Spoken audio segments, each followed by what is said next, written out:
আজ গুমি বাজার যাইয়া এই ডাঙ্গর ডাঙ্গর ৪-৫টি ইলিশ মাছ কিনে লই আইছি।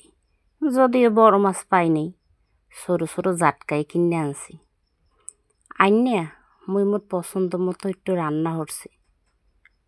মোর আবার ওই রসা কষার সাথে একটু মলদই মরিচ মাহাইয়া একটু কষা কষা করে রানলে একটু বেশি ভাল লাগে।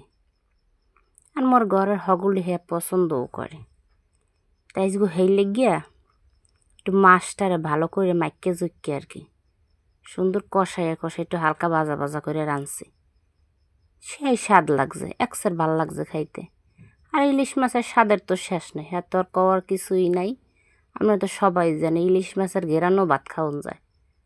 আর যদি রান্নাটা চমৎকার হয় তাহলে তো আর কথাই নেই। একজনে একভাবে রাঁধে, যে যেরকম ভাল লাগে সেইরকমই খায়। এমন একখান মাছ যার লাগে দেবেন হ্যার লাগিয়ে যায়, ভালোই মানায়।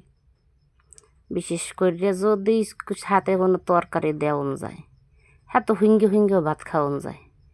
দেখতে কি সুন্দর, তাই না? আমার দ্বারা একসের ভাল লাগে।